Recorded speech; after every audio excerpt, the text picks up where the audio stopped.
Okay, if you're human like me, you're not infallible. And what it means to be human is, unfortunately, also we tend to stereotype. Now, this is a review on the EPZ TP50. My follow-up review from the EPZ TP20 Pro.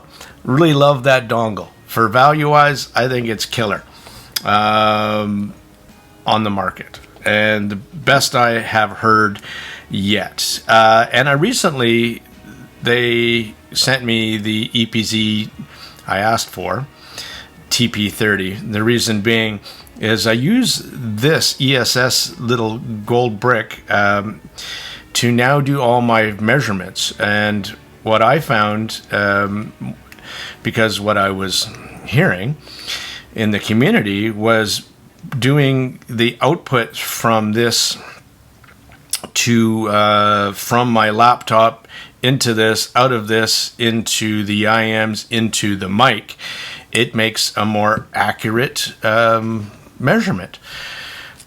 Lo and behold, absolutely truth to that, and kind of a good testament of how clean these little dongles are. Now, this is the TP50. Comes in this black little box like normal, only they did the added little blue carbon fiber thing on the thing. You open it up, you get a card in English and Chinese. Dongle sits in there, and you get a nice little 8-core either USB-C to USB-C or USB-C to Apple dongle. Now, it does give you some instructions. I mean, on the little card, it says function key, volume plus, minus, RGB status indicator. RGB status indicator, that's wrong. 4.4 balanced output and 3.5 single-ended output. That is true. LED display. That's funny. Oh, maybe. No, that's true. Where it says red, blue, yellow, purple, that's not true. It doesn't have any colors on here other than the display. So some of the instructions are wrong, but who giveth a shitteth? This DAC versus the TP20 Pro, that one uses a Cirrus Logic DAC chip as well, the 43131. This one uses the 43198. And the difference, as far as I understand, is one is system on a chip, where the amplifier section is also part of the chip section. And it kind of does limit your output.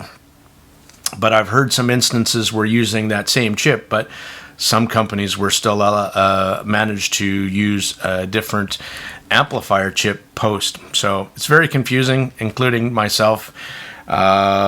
Maybe if somebody knows the correct answer to that, they can comment in on the video. But the 43198 is supposed to have just the DAC chip, and then you use separate op amps for the amplifier section. In this case, they are RT6863, if that means anything to you, because it means shite all to me.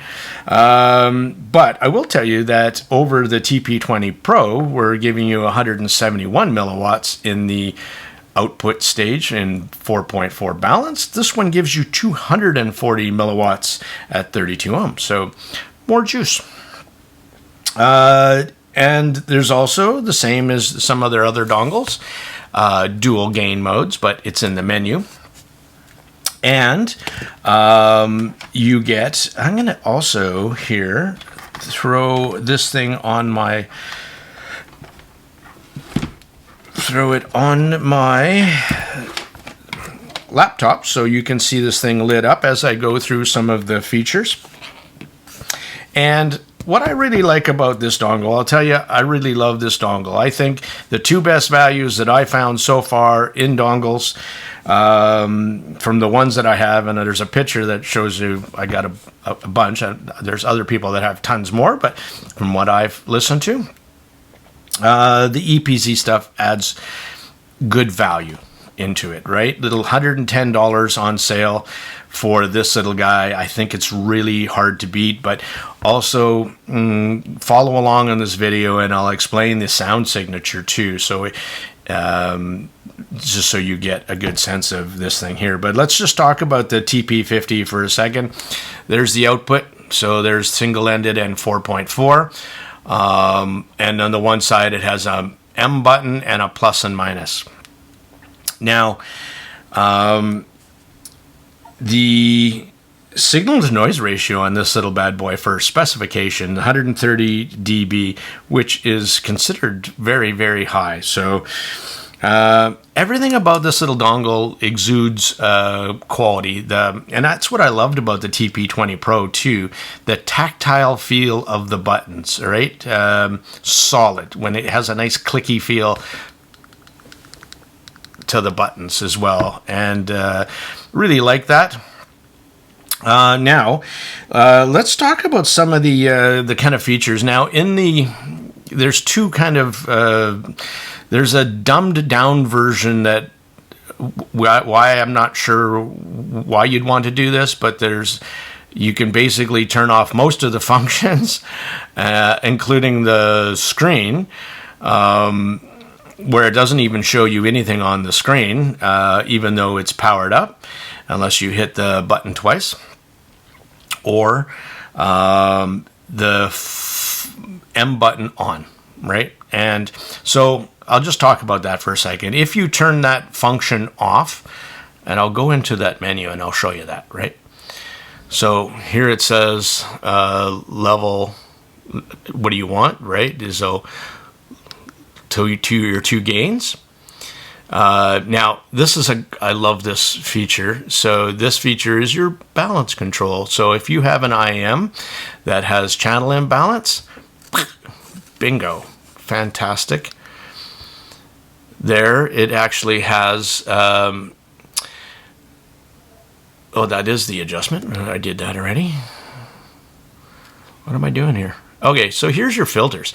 I'm going to touch base with you as we go through this menu. So in the filters, this is the first, honestly, how many dongles or DAPs have you had that you're scrolling through these features and the filters and you go, I can't hear a difference.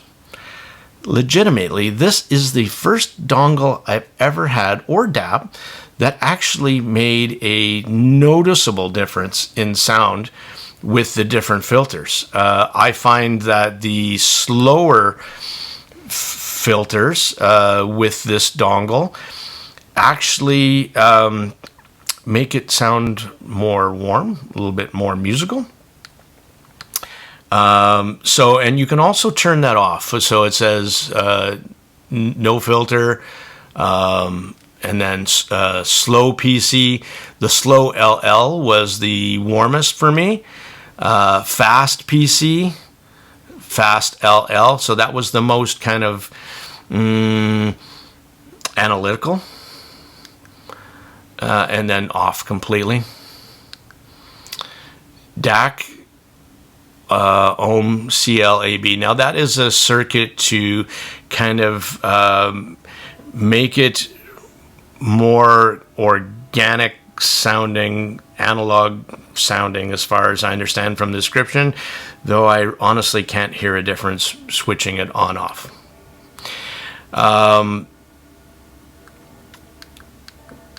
Next one is SPDIF on off. You can, I couldn't get it to work just because I don't have the correct cord to send it out to that.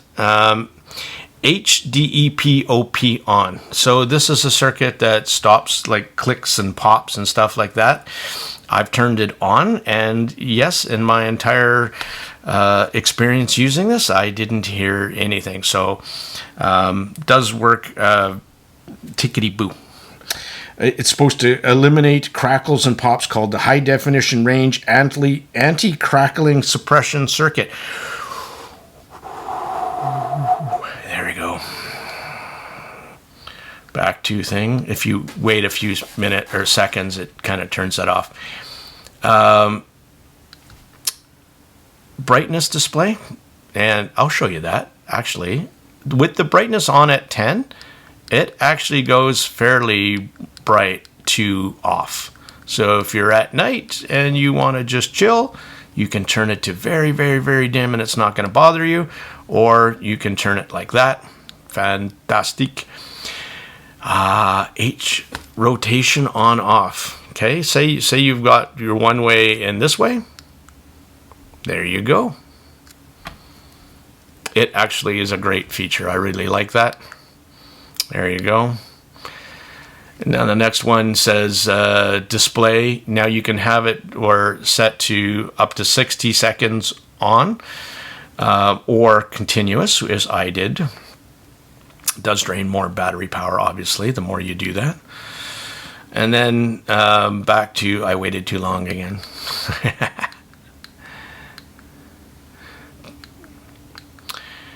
HID key on. Okay. So with it off, the mode button does play, pause, and volume up, volume down. That's all it does. Simplified. Display turns off. Doesn't give me an indicator light at all. When you turn that key function on, now the mode button does play, pause as well, and the plus and minus keys do track backwards and forwards, and if you press and hold the buttons, it does your volume up and volume down. Fantastic. Why would you choose otherwise? I have no idea. So there you be. And two other settings to tell you the firmware, that you can do a firmware update, which is nice, and resetting the whole thing again. I don't see the functionality of that, but it has it. Let's talk about sound, because I think that was the biggest surprise for me. And when I started this video, I kind of alluded to prejudices, and that really had to do with me as thinking, okay, well, I know how this is going to sound because it has a Cirrus Logic DAC chip in it. And I've always thought that ESS DACs had a kind of mid-range kind of glare, a little sheen to them. And I always considered AKM to be the warmer, smoother, yet resolving version of ESS. And I always considered Cirrus Logic to be kind of slightly warm ESS without that mid-range glare. And in listening impressions, I would say that this is probably the case, though, and it really depends, okay, from my observations. Not so much the DAC chip used, but the implementation of that DAC chip will ultimately determine the sound signature.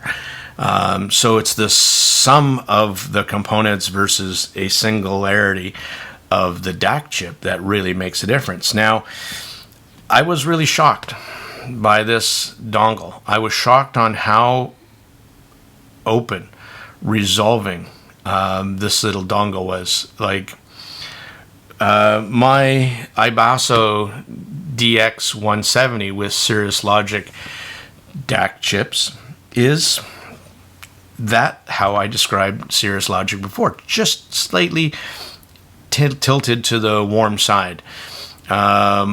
This is not like that at all. This is what I would think as more of a very analytical, very clean, very detailed input equals output kind of dongle. And doing the A-B comparisons, you can tell that it has not a hint of warmth to it at all. There is very little coloration in this dongle. The ESS TP50 has more warmth with the ESS DACs in this implementation than the TP50. So if you're looking for something to color your IAMs onto the warmer side, this dongle isn't going to do it for you. But if you want a very neutral, very resolving, very clean little dongle, that's it. I think this is, for me, the modern upgrade of the little dongle from the E1DA SG3 with a whole bunch of features and LCD screen and balanced out and 4.4 for around the same kind of money. This is a terrific sounding, very clean little dongle, wonderful. But that is the sound signature. So if you wanted a warmer one, maybe choose like the Kiwi ears that Teddy from Superchunk was saying. That's a bit warmer. That would be a better choice for you if you don't mind the kind of retro Nintendo 64 kind of controller look. And in comparison really to some of the other dongles I have, I have no complaints about not just for its performance, but its price point is truly off the charts, good value.